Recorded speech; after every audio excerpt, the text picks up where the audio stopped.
नमस्कार, स्वागत है आपका शहर दिन भर में। मैं हूं आपके साथ में नुपुर जारूनीजन। बुलेटिन में सबसे पहले बात करेंगे आज जीत की रणनीति की, जहां पर बीजेपी मुख्यालय में बैठकों का दौर चल रहा है।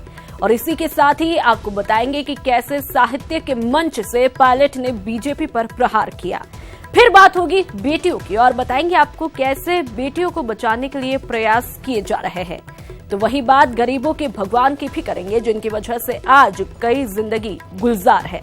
इसके बाद बात होगी रिश्तों के हत्यारे की और बताएंगे आपको कैसे लालच की वजह से बेटे ने मां और भतीजे ने बुआ का कत्ल किया है। तो बने रहिए हमारे साथ शहर दिन भर में।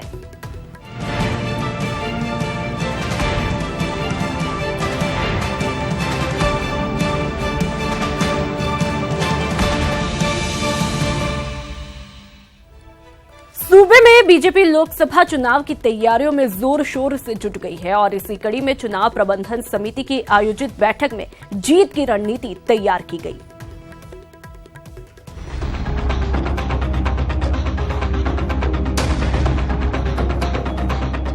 सूबे की सत्ता गंवाने के बाद अब बीजेपी लोकसभा चुनाव में जीत की रणनीति बनाने में जुट गई है।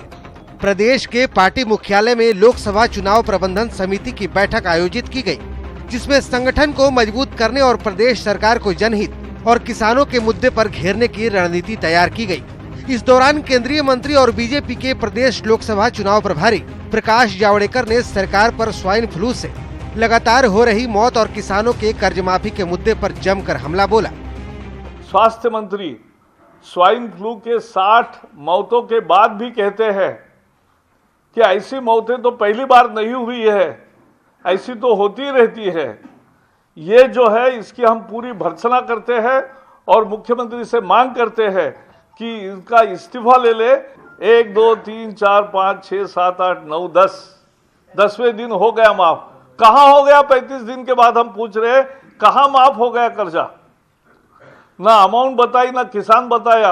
अब कह रही डिफॉल्टर को, अरे वसुंधरा जी ने पहले ही 50,000 तक का कर्जा माफ कर दिया, 25 लाख किसानों का, और उनको खाते क्लियर हो गए। अब आपको डिफॉल्टर कौन मिलेगा? किसानों की कर्ज माफी के मुद्दे पर हमला करते हुए केंद्रीय मंत्री प्रकाश जावड़ेकर ने पूरे प्रदेश में आंदोलन करने का ऐलान कर दिया। साथ ही केंद्रीय मंत्री ने सूबे की सभी 25 लोकसभा सीटों पर जीत का भी दावा किया है। आने वाले लोकसभा चुनाव में अगर यहाँ हमें 73 सीटें मिली और उनको 99 मिली, बहुमत नहीं मिला लेकिन 99 मिली, लेकिन अब आने वाले लोकसभा में हमें 25 के 25 सीटें मिलेंगे और इसके लिए पूरी योजना बनाकर हम काम करेंगे। तो वहीं बैठक के दौरान बीजेपी प्रदेश अध्यक्ष मदन लाल सैनी ने लोकसभा चुनाव को अग्नि परीक्षा बताते हुए कहा कि सभी 25 सीटों पर जीत हासिल करना जरूरी है। कि आने वाला लोकसभा का चुनाव हमारी एक अग्नि परीक्षा है। इसमें आपने पहले पार्टी के लिए बहुत समय दिया है, उसी का परिणाम है कि आज केंद्र में बहुमत वाली सरकार हमारी है। पहले से अधिक सीटें तो बनपात में उतनी ही है, 25। इसलिए 25 सीटें जीतना हमारे लिए आवश्यक है।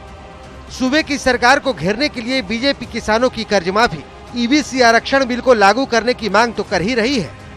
साथ ही बीजेपी बेरोजगारी भत्ते को लेकर 28 जनवरी को प्रदर्शन करने और 8 फरवरी को इन तमाम मांगों को लेकर जेल भरो आंदोलन करेगी।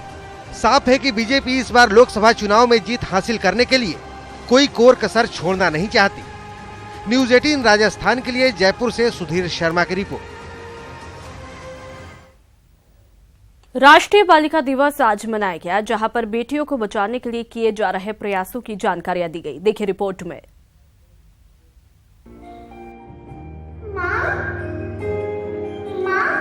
तुम परेशान क्यों हो?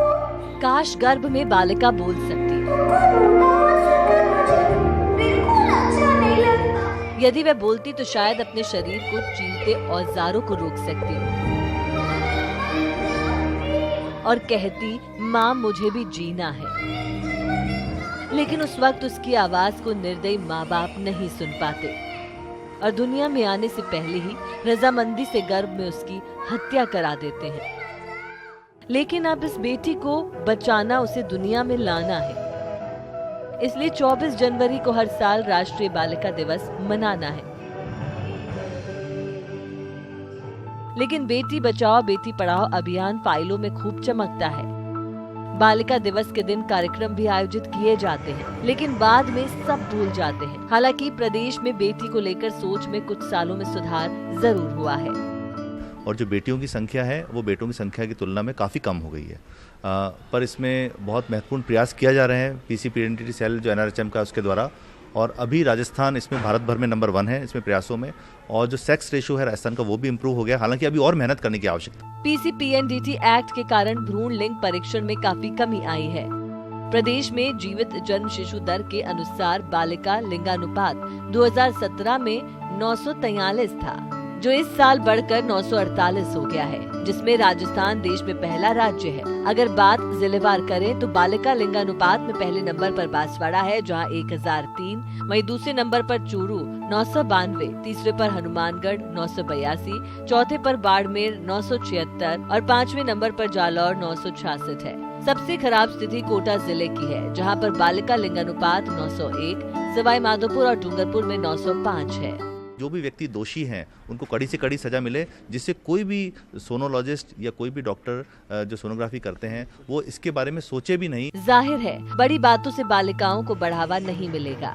अपने साथ समाज की सोच को भी सही दिशा में साधना होगा और ये समझना होगा कि बेटियां अनमोल है और इन्हें बचाना ही होगा, हर हाल में आगे बढ़ाना होगा।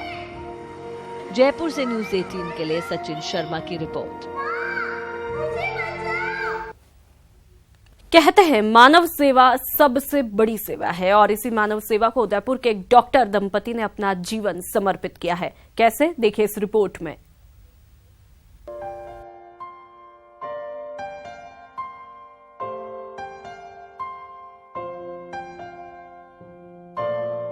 सही कहा है कि डॉक्टर धरती के भगवान होते हैं और इसकी जीती जागती मिसाल है डॉक्टर लक्ष्मण सिंह झाला और उनकी डॉक्टर पत्नी लक्ष्मी झाला।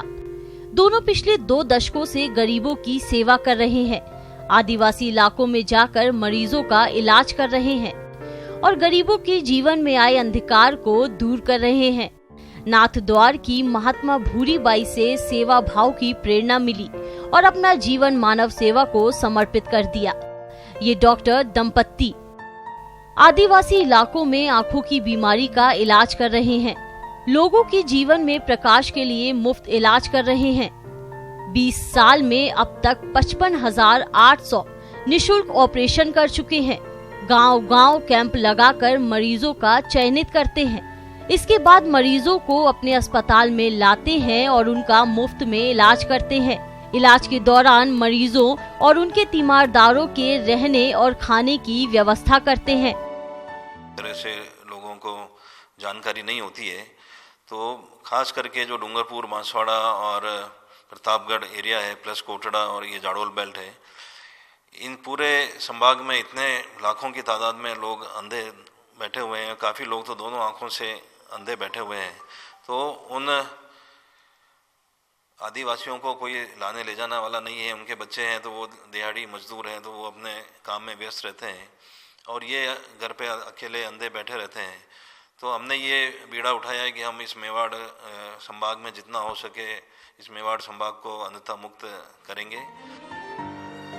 डॉक्टर दंपत्ति अलख नयन आई हॉस्पिटल के नाम से आदिवासी इलाकों में मोबाइल कैंप लगाते हैं और आंखों की बीमारी से ग्रस्त मरीजों की पहचान करते हैं और उदयपुर लाकर उनका इलाज भी करते हैं। इतना ही नहीं, वापस मरीजों को उनके गांव तक मुफ्त में छोड़कर भी आते हैं। ये अस्पताल जो अलख नयन मंदिर नाम आप देख रहे हैं वो नाथद्वारा में एक बहुत ही प्रसिद्ध संत हुई हैं महात्मा भूरीबाई, उनको एक तरह से अलख माँ के नाम से भी जाना जाता था और उन्हीं के पीछे हमने हमारे हॉस्पिटल का नाम ये रखा है। और इसकी स्थापना डॉक्टर हरि सिंह जी चंडावत, जो खुद एक आई स्पेशलिस्ट रहे हैं और बहुत ही जाने माने आई स्पेशलिस्ट रहे हैं इस पूरे राजस्थान प्रदेश के, उन्होंने इसकी शुरुआत की थी। और उनका मुख्य उद्देश्य ये था कि मैं ज़रूरतमंद लोगों तक पहुंच पाऊं जहां पर कि इस तरह की अच्छी सुविधाएं नहीं पहुंच पाती और उन लोगों को यहां लेकर ऑपरेशन किए जाएं। अलख नयन आई हॉस्पिटल में आधुनिक मशीनें और मेडिकल इक्विपमेंट मौजूद हैं। हॉस्पिटल में अब तक 95,800 मरीजों का ऑपरेशन हो चुका है, जिसमें 55,800 मरीजों का निशुल्क ऑपरेशन किया गया है। ये मोतियाबिंद का था, तो फिर ये शिविर लगा था गांव में, तो ये गाड़ी में लेके आए, निःशुल्क सब फ्री में बोला, तो मैं चला आया, तो मेरा यहाँ अच्छा काम हो गया। 2 महीने पहले भी मैं यहाँ पे आया था, तो निःशुल्क ऑपरेशन हुआ और इतना बढ़िया ऑपरेशन हुआ जिसकी कोई तुलना नहीं की जा सकती। मेरे पास शब्द नहीं है इसके लिए। और यहाँ पे इतनी बढ़िया व्यवस्था है। मैंने मैंने कोरियर में नौकरी भी की, मिल लाइन में कम से कम 20-25 साल में नौकरी की। मैंने ऐसे राजस्थान में फर्स्ट हॉस्पिटल ऐसा देखा जो मुझे बहुत अच्छा लगा। और यहाँ पे बहुत बढ़िया व्यवस्था है और सब प्रकार से सब जितने भी मरीज आते हैं वो संतुष्ट होकर जाते हैं और निःशुल्क सेवा यहाँ दी जाती है। इस डॉक्टर दंपत्ति की निस्वार्थ भाव, सेवा और लगन से आज हजारों गरीब लोग आंखों की बीमारी से राहत पाकर इस खूबसूरत दुनिया को देख पा रहे हैं और धरती के इन भगवान को दुआएं दे रहे हैं। सेवा की भावना को सच्चे मन से पूरा करने का संकल्प लेने वाला यह दंपत्ति अपनी इस यात्रा को निरंतर जारी रखना चाहता है। हजारों मरीजों को आंखों की रोशनी लौटाने के बाद अब मरीजों के चेहरे पर आने वाली मुस्कुराहट ही जाला दंपत्ति के चेहरे पर खुशी लाती है और शायद इस खुशी को शब्दों में बयां करना संभव नहीं। कैमरा पर्सन जमाल खान के साथ कपिल श्रीमाली, न्यूज़ 18 उदयपुर। विधानसभा चुनाव में हार के बाद बीजेपी लोकसभा चुनाव को लेकर हर कदम संभल कर रख रही है, जिसमें पार्टी इस बार पैराशूट उम्मीदवारों को चुनावी रण में उतारने से परहेज करने के संकेत दे रही है। लिहाजा जीते पैराशूटर्स टिकट बचाने की जुगाड़ में लगे हुए हैं।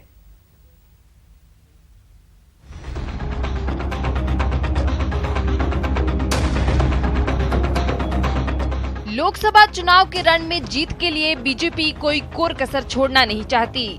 लिहाजा इस बार बीजेपी पैराशूट उम्मीदवारों पर दांव लगाने से हिचक रही है, ताकि स्थानीय बनाम बाहरी का मुद्दा हावी ना हो सके।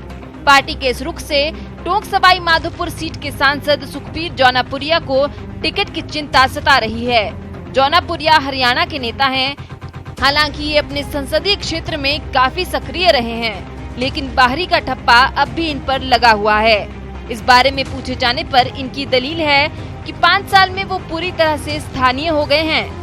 मैं समझता हूँ टोंक के अंदर मैं रहता हूँ, मेरा रिहाइश भी है, मकान भी है और ऑफिस भी है और सवाई माधोपुर में हर टाइम हूँ, तो मैं समझता हूँ कि शायद कहीं भी वो नहीं है। जहाँ तक अगर मान लो इस बात का भी मैं जवाब दूँ कि मेरा सबसे पहले महावीर जो मंदिर है, श्री महावीर जी के मंदिर से मेरा घर 200 किलोमीटर दूर पड़ता है। मेरी लोकसभा पड़ती है 400 किलोमीटर। तो अब आप बताइए मैं किसको क्या मानूंगा। पार्टी की सर्वे रिपोर्ट में पैराशूट नेताओं की जीत पर संकट दिख रहा है। इसी के मद्देनजर टिकट कटने के संकेत दिए जा रहे हैं। हालांकि पार्टी इस बारे में अभी पत्ते नहीं खोल रही है। बिल्कुल ला रहा हूं या नहीं ला रहा हूं ये विषय नहीं है। विषय ये है कि संभावनाएं व्यक्ति के बारे में रहती है। पूरा बूस्ट कर रहे हैं हम और पूरे के पूरे 25 के 25 सीटें जीतेंगे। पिछले लोकसभा चुनाव में बीजेपी ने कई बाहरी नेताओं पर दांव लगाया था, जिसमें सुखबीर जौनापुरिया, महंत चांदनाथ, सुमेधानंद सरस्वती को मैदान में उतारा और सभी जीतने में कामयाब भी रहे। लेकिन इस बार के लोकसभा चुनाव में बीजेपी किसी तरह का खतरा मोल नहीं लेना चाहती। सूबे में कांग्रेस सरकार है और बीजेपी की वैसी लहर भी दिखाई नहीं पड़ रही है, इसलिए पार्टी पैराशूटी उम्मीदवारों को टिकट देने से पहले 100 बार सोचेगी। कैमरा पर्सन रमाकांत के साथ बाबूलाल धायल, न्यूज़ 18 जयपुर। जयपुर में विधानसभा अध्यक्ष डॉक्टर सीपी जोशी के बेटे का आशीर्वाद समारोह हुआ। कार्यक्रम में पहुंचे सीएम अशोक गहलोत ने वर वधू को आशीर्वाद दिया। और सीधी तस्वीरें भी आप अपनी टीवी स्क्रीन पर साफ तौर पर देख सकते हैं। जयपुर की तस्वीरें हैं और विधानसभा अध्यक्ष डॉक्टर सीपी जोशी के बेटे का आशीर्वाद समारोह हुआ, जहां पर मुख्यमंत्री अशोक गहलोत पहुंचे और साथ ही फिलहाल इन तस्वीरों में साफ तौर पर देखा जा सकता है सभी का अभिवादन उन्होंने स्वीकार किया।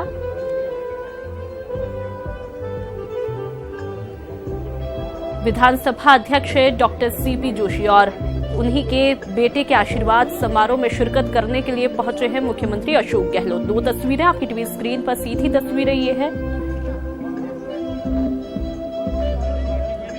वर वधू को आशीर्वाद देने के लिए पहुंचे हैं मुख्यमंत्री अशोक गहलोत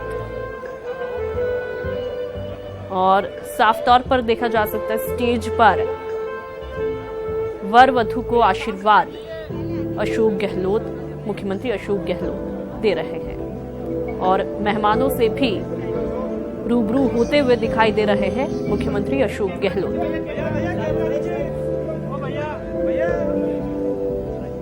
सीधी तस्वीरें राजधानी से, जहां पर विधानसभा अध्यक्ष डॉक्टर सीपी जोशी के बेटे का आशीर्वाद समारोह चल रहा है और इसी समारोह में शिरकत करने के लिए पहुंचे हैं वर वधू को आशीर्वाद उन्होंने दिया। तस्वीरों में साफ तौर पर देखा जा सकता है।